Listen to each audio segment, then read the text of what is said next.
देखो चौथा क्वेश्चन अच्छा क्वेश्चन है काफी। आकृति में क्यू आर बटे क्यू एस, क्यू आर बटे क्यू एस का मतलब क्या है?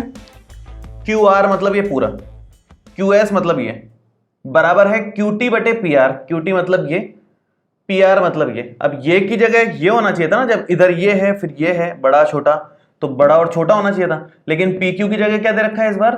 पी आर दे रखा है। इसकी जगह हमारे को ये दिया हुआ है, ठीक है। और कोण एक कोण दो के बराबर दे रखा है। दर्शाइए कि त्रिभुज P Q S, P Q S का मतलब क्या है? ये वाला त्रिभुज। मैं मार्क कर देता हूं, उससे बेहतर समझ रहेगा हमारे को। ये पी क्यू एस त्रिभुज और टी क्यू आर मतलब फुल साइज, सबसे बड़ा वाला जो त्रिभुज है उसकी बात चल रही है। तो सबसे बड़ा त्रिभुज जो है, मैं यूं डॉटेड बना देता हूं तो आपको थोड़ा ध्यान रहेगा किसकी बात चल रही है। यूं मैंने थोड़ा डॉटेड बना दिया है और ये हो गया बड़ा त्रिभुज, ठीक है। एक तो ये ब्लू वाले की और एक रेड वाले की बात चल रही है, इतना क्लियर हो गया हमारे को। अब क्या उसने दिया हुआ है? दो तो साइड्स का रेशो की बात चल रही है और एक एंगल की बात चल रही है। देखो इनमें एंगल ये वाला तो नहीं होगा, इस बड़े वाले त्रिभुज और छोटे वाले त्रिभुज में एक ये कोण एक कॉमन है, सेम आ रहा है, उभयनिष्ठ कोण है ये, तो कोण तो हो गया, कोण की प्रॉब्लम तो सॉल्व हो गई। अब भुजाओं का अनुपात अगर समान हो जाए तो भुजा कोण भुजा से हम इसको समरूप कर सकते हैं, दो भुजाएं और उनके बीच के कोण से। दो भुजाएं देखो इजीली हो रही है, एक तो ये भुजा का अनुपात इस वाली से दे रखा है, बड़े वाले त्रिभुज की ये भुजा, छोटे वाले की ये भुजा, बड़े वाले की ये भुजा, छोटे वाले की अगर ये कर दें हम, इसकी जगह हमें दे तो पी आर रखा है, हम इसकी जगह पी क्यू साबित कर दें यहां पर, तो ये दो भुजाओं का अनुपात समान हो जाएगा और बीच का कोण उभयनिष्ठ होने के कारण वो भी बराबर हो जाएगा और भुजा कोण भुजा समरूपता कसौटी से हम इन दोनों को समरूप कर सकते हैं। तो शुरू करेंगे। देखो इन दोनों को कैसे समान करना है, मुद्दे की बात बस इतनी सी है कि ये और ये कैसे समान हो भुजाएं। आसानी से हो सकती है, एक बार के लिए मैं इसको मिटा देता हूं आपके समझने के लिए।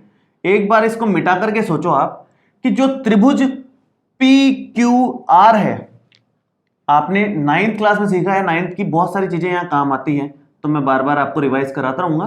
जैसे पी क्यू आर त्रिभुज है, इसकी दो कोण अगर समान है तो उन कोणों के सामने वाली भुजाएं भी तो समान होती है।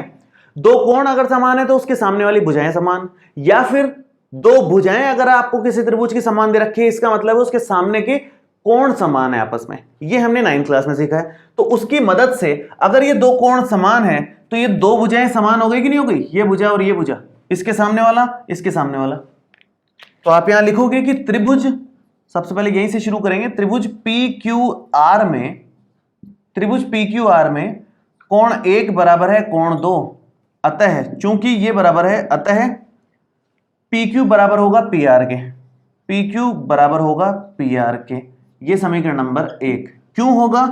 क्योंकि समान कोणों के सामने वाली भुजाएं समान होती हैं। इस लॉजिक से हम इसको समान कर सकते हैं। और PQ बराबर PR हो गया, तो जो हमारे को दे रखा है उसमें आप PR की जगह बस आप इतना कर लो कि PQ लिख दो, काम अपना हो जाएगा पूरा का पूरा। तो आप लिखोगे कि दिया है, क्या दिया हुआ है भाई? ये दिया हुआ है QR बटे QS बराबर है QT बटे PR के। तो यहां पर आप लिखोगे PR की वैल्यू रख दोगे यहां पर PQ लास्ट में, ठीक है। तो ये हो जाएगा QR बटे QS बराबर QT बटे PQ, ठीक है। ये हमने लिखा समीकरण नंबर 1 से, समीकरण नंबर 1 से हमने ये लिखा है। अब अगर ये अपन ने लिख दिया है तो दो भुजाएं हो गई ना हमारे काम की। अब मैं इसको मिला देता हूं, ये मैंने मिला दिया। अब हमारे वैसे ये कोई काम का नहीं है, इसको मिटा देता हूं एक बार समझाने के लिए। ये अपने कोई काम का नहीं है, समझाने के लिए मिटा रहा हूं केवल मैं। अब आप इन दोनों त्रिभुज की बात कर लो। ये जो दो त्रिभुज अपने को दे रखे हैं, PQS छोटा वाला है, PQR बड़ा वाला है, इन दो त्रिभुजों की बात कर लो। इसमें आराम से भुजाओं का अनुपात समान हो गया, QR बटे QS बराबर हो गया QT बटे PQ, और हम एक ये कोण उभयनिष्ठ कर देंगे तो काम खत्म अपना। तो आप यहां पर क्या लिखोगे?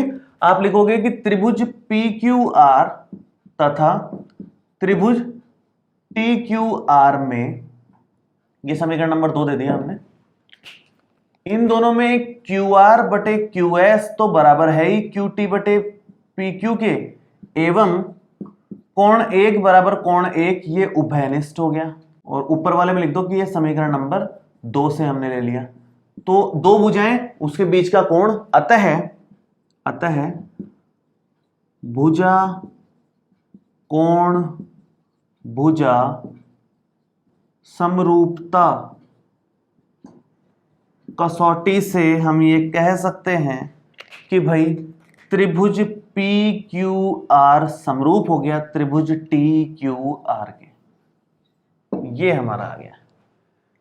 PQS है, सॉरी मैंने PQR लिख दिया यहां पर, PQS है, दोनों जगह ये S कर लो आप। ठीक है, बहुत आसानी से हमने कर लिया।